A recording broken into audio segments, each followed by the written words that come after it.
of their crops because of the adverse effects of climate change. And I didn't. Maybe you don't know about the climatic frost problem. In spring, you know, your plants die when you put them outside, and it apparently goes too cold.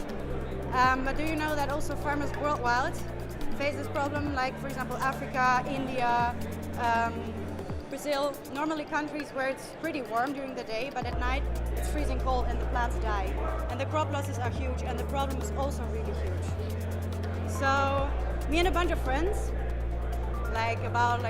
over a year ago, in our free time, we worked out on a design, a biomimetic design, to protect these crops from frost in a form of a physical device. It's a cover, a plant cover, a frost shield. And this project made it to the final stage of the Global Biomimicry Challenge. And we're still in it as the only European team with this idea. We wanted this product, this design, this shield, not only be like a normal product on the market. We want it to be as sustainable as possible, locally tuned, made out of local materials, combining the community, combining waste streams, and also make it affordable for everyone. But it's not that easy actually. So this is why we're here, to solve these problems and to make solutions accessible and affordable and smart for all farmers around the globe and for all kinds of crops. And by doing this, we are creating a digital hub for other ecosystems, other digital ecosystems who work on kind of these solutions, like, for example, a local material database, which Team Buffalo is working on. We could harbor environmental data from all kinds of data providers. We ourselves work on a crop loss prediction, AI-based crop loss prediction, before the catastrophic event even happens, and a risk assessment after this event happened. There could come more information into this hub, right? More people, more digital ecosystems, and also AI-based. These solutions are combined, assigned to a community, and they always fit the farmer who is in need. The farmer has also access to this knowledge, which is open source. And the funny thing about that is, the more people join this hub, the better it gets, because the system is able to learn. And we started with 6 Friday we started with 6. And we have 6 other teams from this hackathon who can build on our solution, 5 from Nature 2.0 and 1 from the dark side.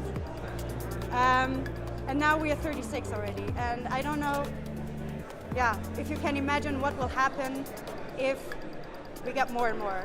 So I would really like to let Quincy speak to present this incredible AI model we are building on. Thank you very much.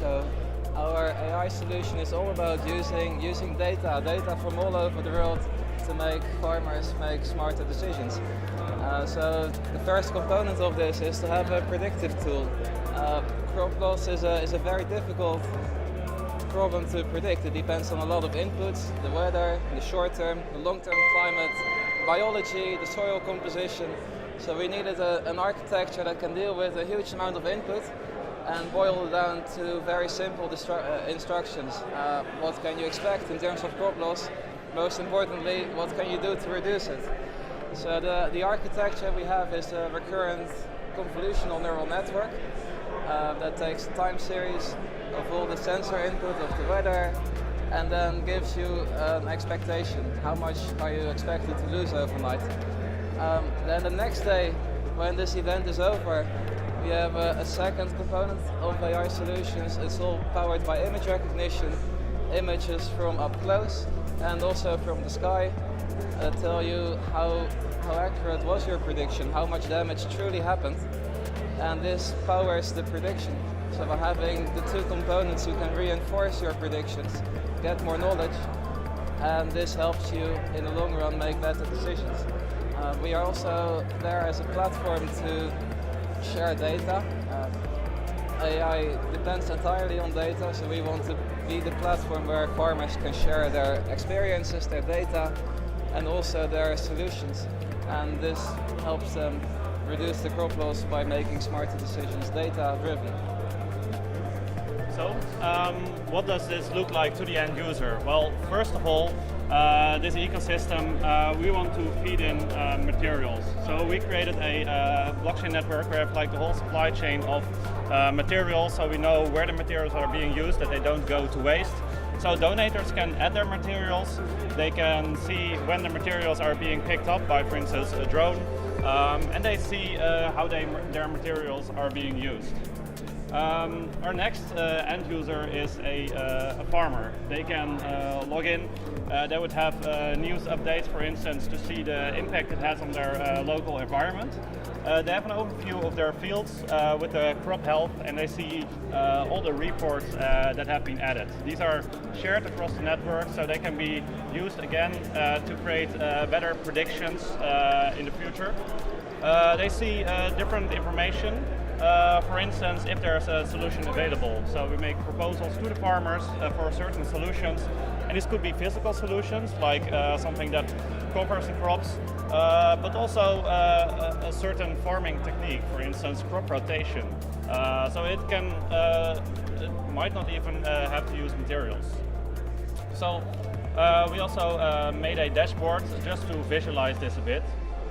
For instance, you can have an overview of all the solutions that have been built within the world.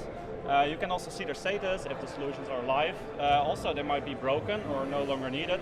And in that case, they can be disassembled. Materials are put back into this material database, and the circle is round. So we would like to work together and see how big this can get. And in the end, we can help make farmers make better decisions, therefore reducing the impact on the environment due to heavy farming, but also making sure that we provide secure food for everyone.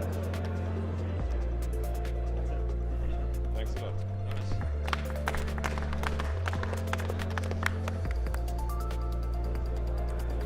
Technical, yeah. Were you actually able to just load pictures of crops into your AI? Is that already working? Yeah, so there is a user upload as well. You can send an image in. This is a part actually where we already have an example of how we can connect other solutions into ours. This component feeds into image recognition from SingularityNet to tell you how healthy your plant is. So that bit already does work. Cool. We had to Dockerize it, but we still missed the implementation of the front-end part, sadly. But it's Dockerized already, so we can just link it up and then it should be fine. But time. The most important part is that the technology, the AI part in the backend actually works. Yeah. What DLT did you use to store your data? What DLT technology did you use to store your data? So in this case, we went for Hyperledger Fabric because we found out, okay, there's different participants. But in the future, we would like to work with a permissionless blockchain network. Since we want this to be very open, everyone should be able to join, also to share, exchange the knowledge that is available within the network. To add to that, we do want the farmers to be authenticated, and we want to use like Uport. It's a thing you can set up on your Ethereum network. Other farmers and the community can verify if farmers are actually owners of the crops that they select or they choose. So in this way we can make sure that the farmers are really say who they are, they really are who they say they are. So yeah. Cool. Yes. Okay, so tell me a little bit more about the next steps from now on. Like, what are your plans? So for now, the physical part of some crop protection, that's still being developed. But after this, we want to expand. We have our AI model. We want to improve this. But basically, the biggest improvement would come from a community.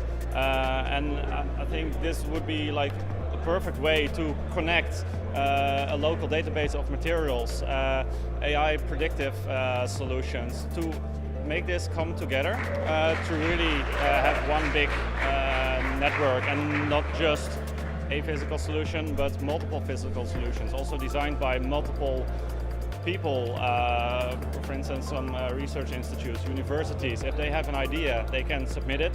Other people across the world can look into it, use it. And therefore, even for people with less funds, they would be able to have access to this. So it would really be about sharing knowledge. To add to that, What I also plan to do, because I'm participating in this Global Biomimicry Design Challenge, is to use this, what we built, as a tool not only for farmers, but also for other people like designers, architects, to use this, that they can also share their knowledge, that for example, design blueprints that can be combined with this material database very easily. And Last question, last 30 seconds, the last remark you mentioned. In one sentence, what's the difference between what you're mentioning and you're mentioning the last one is you can combine it with other things? yes. And how do you look like to the challenge? Yeah, well, we can create a global farming knowledge base together with the others. Together. And what makes it different what you are adding?